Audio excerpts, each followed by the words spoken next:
Qanchadan?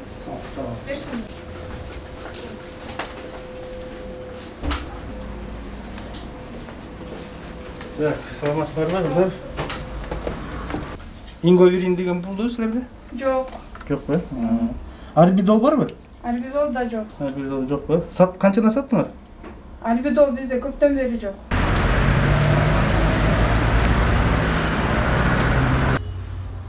Жүзө раствор барбы?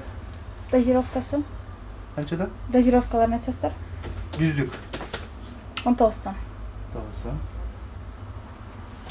Так. Инговирин. Инговирин жок. Жокпу? Арбидол деген барбы? Арбидол жок. Канчадан сатылды ушул? 710. 710дун. 75 миллиграммов 100 таблеткасы 275 сом.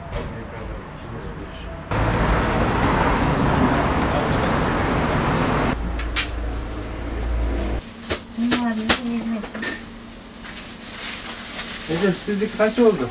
210. Мен төлөп коеюн сизге. Рұқсат берсем. Жақсы. Мен бересіз. Красивияға. Саламатсыз ба? Байке жүреріңіз бер жаққа. Болса. Эженикini алған, менен алыңыз. Саламатсыз. Қыздар, мен айтып берейін, сіздер бағасын айтып тұрсаңыздар да, сөйлесеміз. Левофлоксацин бар бы? Левофлоксацин, қайсысы таблетки, растворы. Раствор. Арғандай түрлері бар, разные производители, разные цены. Именно левофлоксацин Россия жоқ. Россия жоқ па? Да. Қалғандары қаншадан? Ма ұрыш көріп көсі болса? 400-дан бастап 550 чейін. Дозы все одинаковые. Азитромицин. Азитромицин болса Россия 58. Так, Кыргызстан тоже 60 сом. И она 200-ден өйдө кетет калганы. 200-ден өйдө кетет. 200-ден 300-дүгү бар, 400-дүгү бар, 500-дүгү бар. 400-ге чейин, 500-ге чейин даже. Бүгүнкү күндө Эже, бир суроо өзү, бабочка барбы? Бабочка жок болуп атат. Левофлоксацин бар келеріңіз. Капельница 440 сом. Не кымбат? 515 сом. Кечели 340 албадым. 340-тык, бизде 340 вообще жок. Не бааны көтөрүп атасың? Так, айтырыңыздар. Бит аптекалар көтөрүп атат, ошону жазып ал. 3 эсе көтөрүп салды баалар. Азыр ошон бит контролдо отурабыз. Кыздар, бүгүнкү күндө самый керектүү дарылардан кайсыларда болуп атат? Азыр левофлоксацин, азитромицин. Пневмонияга каршы. Пневмонияга левофлоксацин, аябай көп кеткен, спрос көп. Азитромицин. Противовирусныйдан эргоферон. Инговирин, арбидолга аябай спрос. Баарын бердиңиз, арбидол келбей атат, а? Арбидол келбей атат.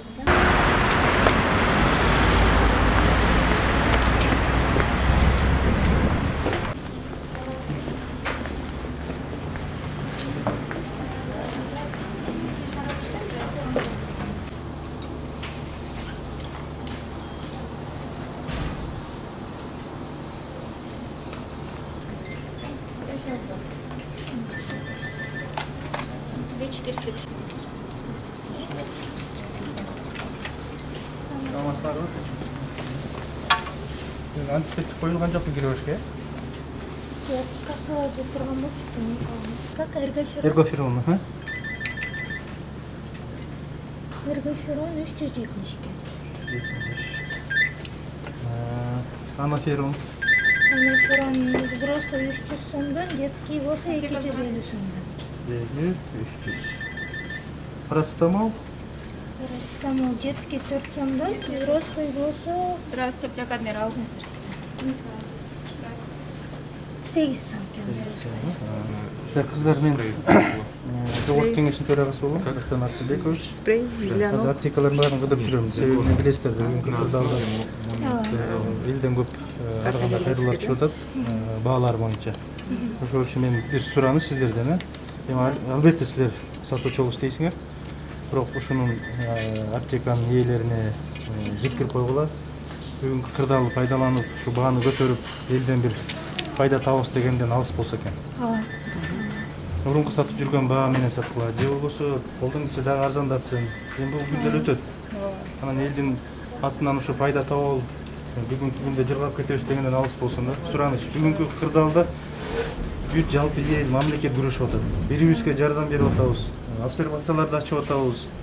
Колдон келишинче мынакей волонтерлор, колдон келишинче ушул патриот жигиттер жардам берип атат. Анан силер ушул мүмкүнчүлүк пайдаланып аптекалар биздин колубузга түштүңөр деп дарыны каалагандай бааны коюп, 2 эселеп, 3 эселеп саткандан алыс болгула. Менин сураныч. Колдон келсе арзандатып, элге жакшы шарт түзүп берип, ушулар ыраазы болуп кеткенде бааны кармап берсеңер, эң азыркы түйшүк силерге келип тийип атат да. Анан кайрылуулар көп болуп кетти, менин дарегиме төрага катары. Бааны контролду берсеңиз, тийиштүү органдар жүрүп атат. Мен азыр 10 деген аптекалар баарын бөлдүм. Азыр отуруп биз анализ жасайбыз. Кайсы аптека, кайсы фирмалар, фармацевтик фирмалардын баалары кандай болуп атат. Эгер кымбат, ушу элдин эсебинен байбыз деген аптекалар же фармацевттер болсо, аларга биз чара көрөбүз. Ошол үчүн мен өзүм кайрылып атайын айтып жүрөм. Элге жардам бериңиздер. Бүгүнкү күндө өтөт. Бардыгы жапа тырмакта болсок жеңебиз бул ылда. Рахмат, ишиңиздерге ийгилик каалайм. Здравствуйте.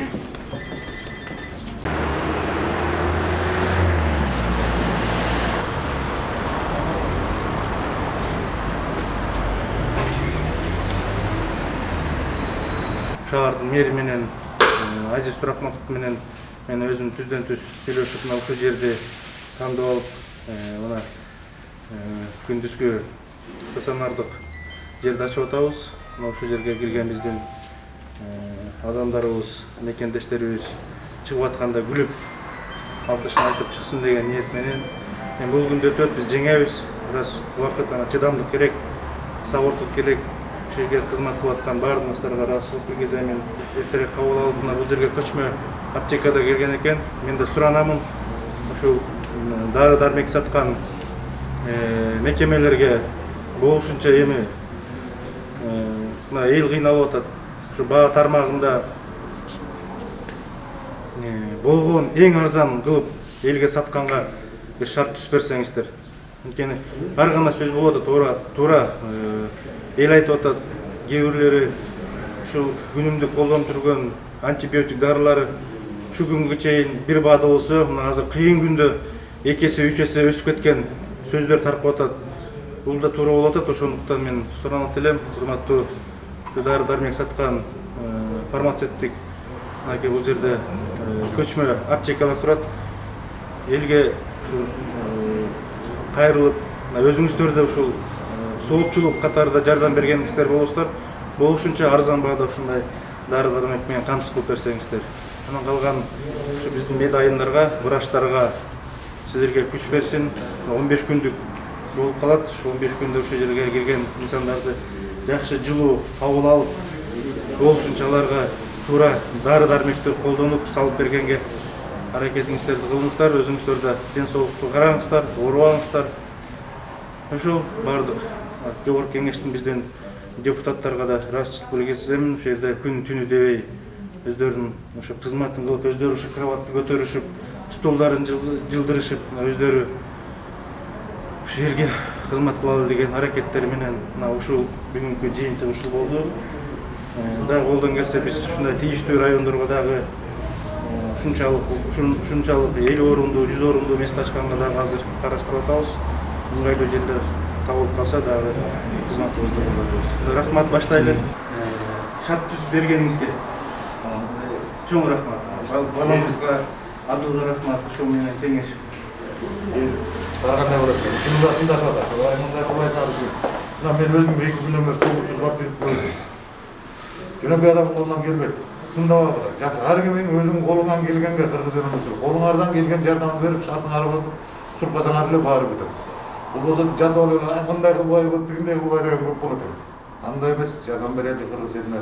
Суркайлы барып жапатыр. 7-8 ушундай күндүзгү кабыл алуучу тез жардам пункттары ачылды да. 7-8 адамдар азыр көбөйүп атат. 3,5 миң киши бүгүнгүгө чейин 3,5 миң киши уже тез жардам алыптыр. Мына ушундай жардам. Бул чоң жардам болуп атат да. Мен ойлойм, мына ушул чакан тез жардам берүүчү пунктубуз, акселерациябыз элге кызмат кылат, ушу элге кирген элдин чыгып атканда жүзү күлүп, сакайып кетсин деген ой.